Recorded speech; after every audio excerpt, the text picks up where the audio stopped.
Joining us now is Connecticut Democratic Senator Chris Murphy. Good morning. Good morning. You have called for Congress to return to Washington and to vote on whether to try to essentially halt this military action. No war powers resolution has ever overcome a presidential veto. Why do you think you need to take one? Well, nobody in this country is asking for war with Iran. Just like months ago, no one in this country was asking for war with Venezuela. This president is intentionally tanking our economy. He's the most corrupt president in the history of our nation, and Americans want him to focus on the crises here at home. Instead, he is busy getting us involved in quagmires overseas that already are becoming deadly to American soldiers. This is a disaster. It is illegal. And the president is obligated under the Constitution to come to Congress and ask for an authorization of military force. He wouldn't get that authorization if he asked for it. Congress wouldn't vote to give him the permission to do it, but he's obligated to come to Congress. The administration would argue Venezuela was a limited military operation. They're not explaining to the public yet, beyond that Twitter video, exactly what the plan is here. But the president has tweeted in a way describing this as an open-ended conflict until peace is achieved. You're using the term war. You do consider this to be a war. Oh, of course. We're engaged in regular, ongoing military strikes that has already killed American soldiers with the goal of regime change. If that is not war, what is? Mm-hmm. Now, the president has said that the goal is regime change, and the goal is to eliminate Iran's missile program and their nuclear program. He is not going to succeed in either of those endeavors. His intelligence agencies have already told him that the most likely outcome is that hardline members of the IRGC replace the current leadership. So we're not going to get a democracy. We're going to get an even worse Iranian leadership. We already know that you can't bomb their nuclear program out of existence. He told us last year that he'd obliterated the program. And then apparently over the course of the last year, they'd gotten back to within a week. So we're going to have Americans dying, and the end result is going to be hardline leadership continues in Iran, and we don't get rid of their nuclear program. That's a moral and strategic disaster for the country. Well, you're summarizing the administration's views in perhaps a more succinct way than they have, because we haven't even heard a clear public accounting of the state of their nuclear program. Rubio said they weren't enriching.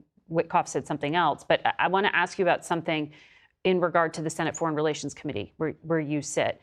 The State Department has issued a worldwide caution alert to all Americans. They have set up a task force that they say they're going to try to figure out how to help the Americans who are trapped in the Middle East and throughout the world. But the U.S. Embassy in Israel said they're closed and they can't help evacuate. If you're an American abroad or a family member, what should you be doing right now? Well, I think you can call your member of Congress or your senator. We will do whatever we can to help. But it's no secret that this administration has no plan for the chaos that is unfolding right now in the Middle East. Those scenes that you showed at the beginning of the program are frightening. Violence is not contained just to the Middle East. It's spilling over into Pakistan and other parts of the world. And it's no secret that our allies in the region, with the exception of the right-wing government in Israel, had begged us not to take this action because they knew that the spillover, which is now looking like regional conflict, was the likely outcome. So again, what are we getting out of this? We're not getting regime change to a democracy. We're not going to eliminate their nuclear program. We are going to have regional war breaking out. It won't be the billionaire kids of Donald Trump and his buddies that die. It's going to be the children of middle class and poor families all across this country who are going to die for a war of choice, a war of vanity, an illegal war. Well, we are going to hope for more briefings to Congress or engagement with the press to explain some of these things. When we are talking about the Americans, though, around the world right now, there's also, from the FBI and Homeland Security, concern about cyber vulnerabilities and potential threats to infrastructure. They've put out alerts about this. Given the current situation, Republicans are calling on Democrats to consider stopping the position you've taken, which is to halt some funding to Homeland Security. Do you feel you need to reconsider this position? So the Republicans are saying that because they launched an illegal, disastrous war in Iran, we should give them permission to continue using ICE to murder American citizens, to allow them to get the funding to tear gas schools. No, we need to stand up for the American citizens that ICE is murdering, the kids that they are terrorizing. They should stop this illegal war, and they should stop ICE from terrorizing our communities. We should demand that they do both things. Well, the administration would say they have adjusted some of the way they're carrying out policies within DHS. They have not. They have not. I mean, just because some of the world's and the nation's attention has turned away from Minneapolis, that doesn't mean that they aren't still brutalizing American citizens. We just discovered last week that they had left a Burmese immigrant for dead 5 miles from his home, blind and disabled. This brutality is continuing in the country. We can do two things at once. We can demand that ICE stop murdering American citizens, and we can demand that the administration not send our kids to die for a war that we don't need. So you believe that with the current funding Homeland Security has, that they are able to protect the homeland in an adequate fashion? That's what I hear you saying. Listen, I believe that the administration should make a commitment to legally prosecuting the laws of this nation. I don't have any obligation to fund a Department of Homeland Security that is violating the law every day, just like I don't have any obligation to support this war that is illegal as well. So 3 weeks and counting. It sounds like the standoff is not ending. Well, if they agree to start adhering to the law at the Department of Homeland Security, they'll have the votes immediately. But listen, this is what the people want.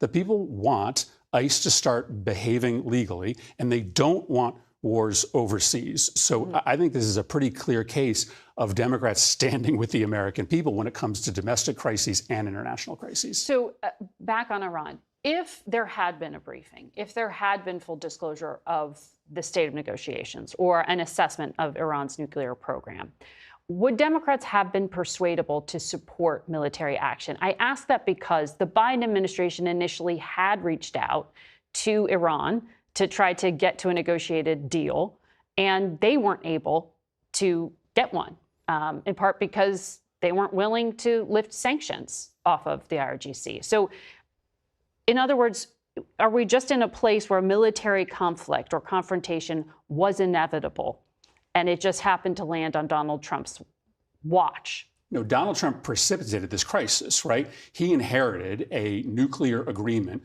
that was working, that had put Iran more than a year away from a nuclear weapon. The JCPOA. Against the advice of his advisors, he tossed that agreement out, which brought us to this moment. It would have expired by now. But I think Iran would have certainly been willing to extend those provisions if we were still in the agreement. But second, there is no history, there is no experience that shows an air campaign alone will result in positive regime change. In fact, there's not a single example of it in the entirety of American history.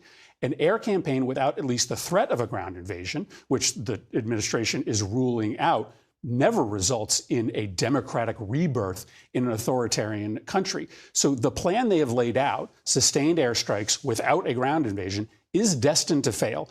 All that will happen at the end of this, most likely, listen, I'm rooting for democracy in Iran, but the most likely outcome here is that hardliners take over the government, they restart their missile program, they restart their nuclear program, and we're just right back at bombing them again and putting American lives and regional lives at risk again in a year or two. All right. Senator Murphy, thank you for your time this morning.